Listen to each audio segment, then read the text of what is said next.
Should we be excited or nervous? This is going to be the fastest we've ever been on the water.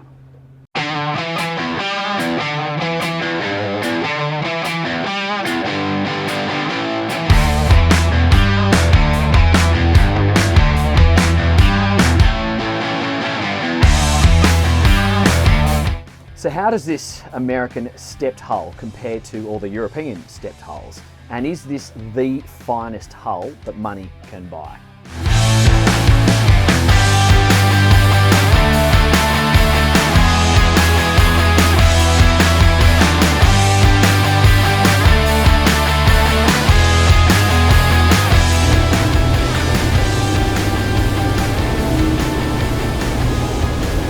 Welcome to Shelly Beach. Ladies and gentlemen, probably gentlemen, but I hope a few of you ladies are watching too, and the Pacific Ocean. This is going to be a difficult one to explain in pure accuracy because I think I'm on the most incredible offshore hull that I've driven in my life. Here we are, bouncing through a few waves, not a lot of rough conditions today, I might add, but I'm already at 30 knots.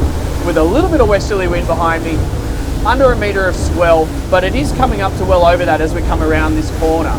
So we're on the Valhalla 41, by the way, and in this test we're going to just run it down the coast, expose you to a few offshore conditions, and then when we get into the protected water, we're really going to open this thing up because the speed capability on this boat is immense. It's 60 plus knots. I did it this morning and I've never experienced anything like it. So we're running the V10, 400 horsepower Mercury's on this one. She's rated for up to quad 450, so we've got the quad V10s.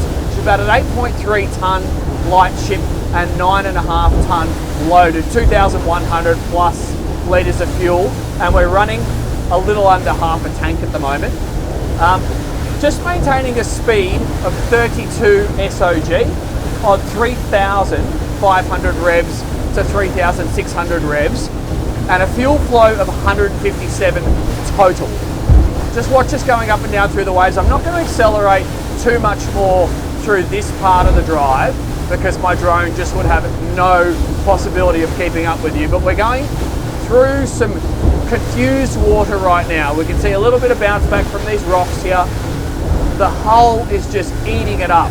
This stepped hull, compared to any of the European stepped hulls I have driven, feels completely different. Completely different. 33 knots. It feels almost too easy, I think is the way I'm going to describe it. Because right now we're definitely in over a metre of swell and the boat's just gliding through it. It's hard to actually describe. So driving on the single lever mode, I'm just assuming like a boxing stance in terms of my driving position. I'm not going to sit down until later in the video when we get back inshore. We've got some tourist boats around us, so I'm going to go wide of them and keep maintaining that 32, 31 knot speed. My fuel flow just hovering around the 150 litre total mark. So I'm going to have to let these tourist boats pass me to starboard before I go and turn back into the harbour. Then we're going to hook it around through Manly and we'll go downwind, and that's where we're going to really test out the speed of this hull when the water is a little bit calmer. Up and over, amazing. Feel that.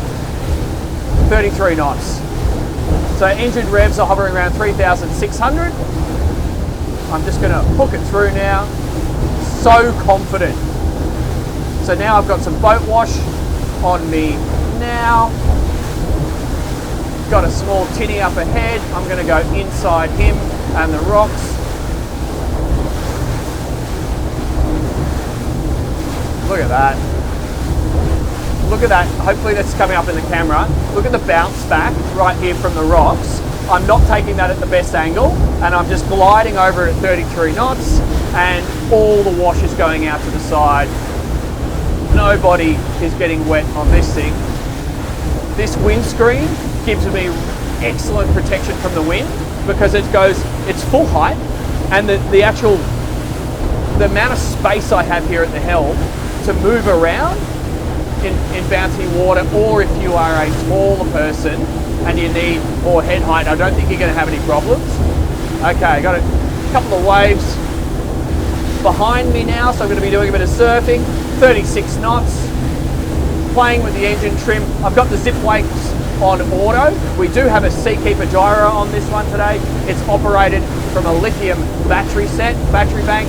We'll show that to you in the walkthrough. And just coming through at 37 knots, effortless. I'll do a little bit of trim up on the motor. Single lever feels natural at these sorts of speeds.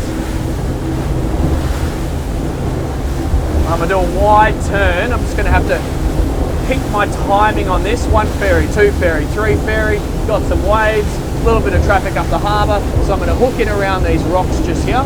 And then I'm gonna do a sweeping turn and slowly increase my speed, trim the motors up and see how she feels at wide open. I'm coming in at 40 knots.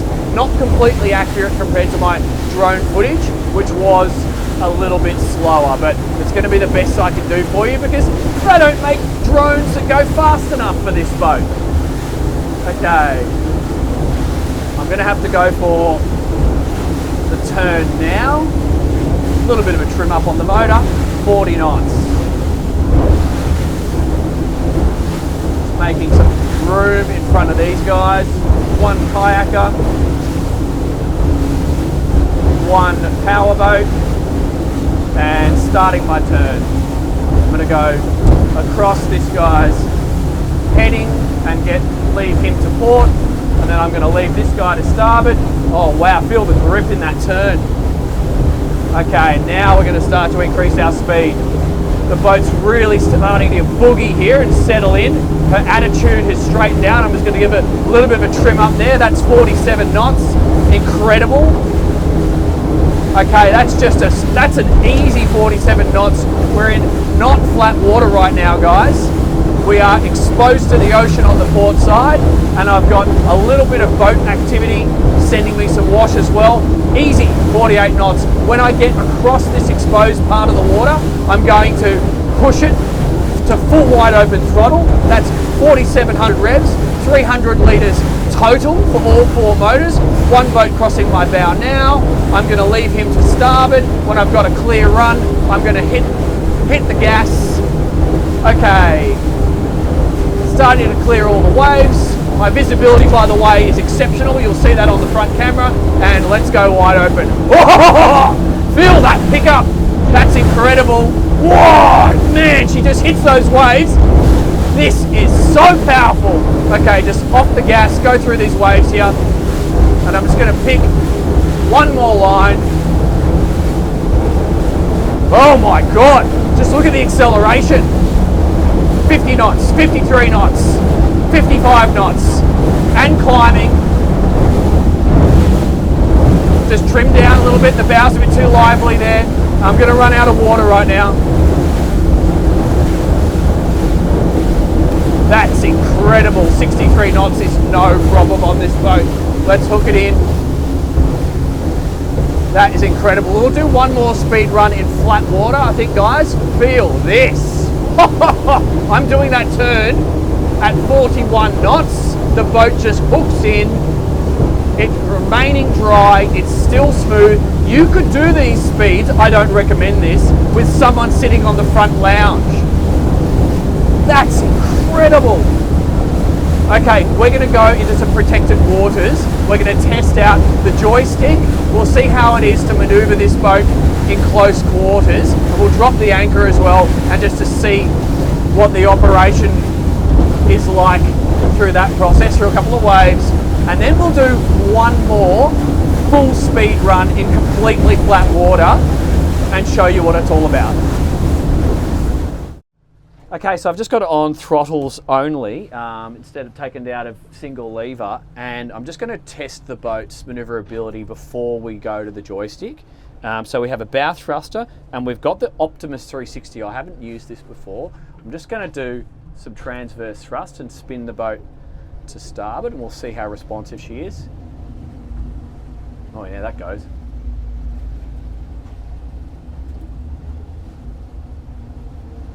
Okay, let's just speed it up a bit.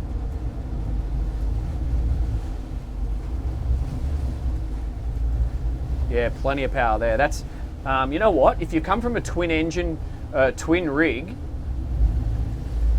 that's actually going to feel like you have a lot more control relative to just two sets of props in the water. Okay, that's cool. Let's just try the bow thruster because we're 10-tonner boat. So let's just see if that does much.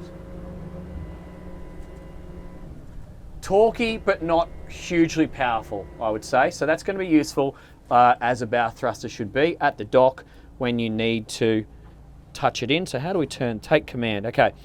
So if you just need to tickle it up at the dock and avoid someone else having to go and grab a line, that bow thruster is going to be useful for that. But I wouldn't actually swivel the boat so much with it. I've now pressed take command, which I assume is the take command option with this Optimus. And now I'm just going to try swiveling the boat using the joystick. And I'm just doing a light input on the joystick right now and a turn to starboard. Now I'm going to speed that turn up a little bit. Okay, so it appears to be maintaining the boat's relative position quite well. I've got to say, I did this on the Mercury joystick the other day on another brand of boat and I wasn't super impressed, but that's quite good. So let's just reverse the direction of travel slowly. Okay, now let's try and side slip the boat to starboard using just sideways push and see if it holds the boat's attitude. Oh, that's pretty good. Okay, it's sending the boat forward slightly, but our attitude is very good. Let's just do a little bit of reverse. So, okay, my first go with the Optimus joystick. I'm not I like to drive traditionally, but if you are going to go for a joystick, which I think many of you should, because for resale, everyone's kind of demanding these sorts of, this sort of technology these days. So if you don't have it, you might be lost when you're trying to turn the boat over to the next model. But I would say of the joysticks that I've tested, that one's not too bad. Next thing is we do have the side opening doors back here on starboard. So when you are pulling in on the dock, let's just activate throttle. Great. Okay, so that's deactivated the Optimus. I'd be favouring the port side for obvious reasons because you can step out on the port side. It's quite easy. Very good. So let's drop the anchor and see how easy it is. Well, is this the best centre console money can buy? If we're talking about performance, I'm going to say yes. Yes, it is compared to everything that I've driven so far. From our last little speed run just there, hitting 62 knots almost myself, and Rod, you've still beaten me for the day at 63. That's just speeds I'm not used to achieving on a boat in the conditions we just went through. The feeling this thing gives you of confidence at high speed in changeable and rough conditions is unmatched. That's it. It's as simple as that. Styling. Okay, some of you are going to prefer the Euro styling to the American styling. That's really going to be up to you. But if we're focusing on performance, if we're talking about something that's rugged, that's practical, that's fast and just blisteringly fast, then it's this Valhalla 41. I don't think I can honestly compare this with another boat because I've never done that before. It's as simple as that. So I will pop up a link of some other boats in this style for you guys to check out right now. Feel free to click on those as they come up on the screen. Dan Jones is my name. Don't forget to subscribe. Do support the channel. I love all your comments. Keep it coming and I'll respond as soon as I get a chance. Thanks so much, guys. I'll see you on the next one.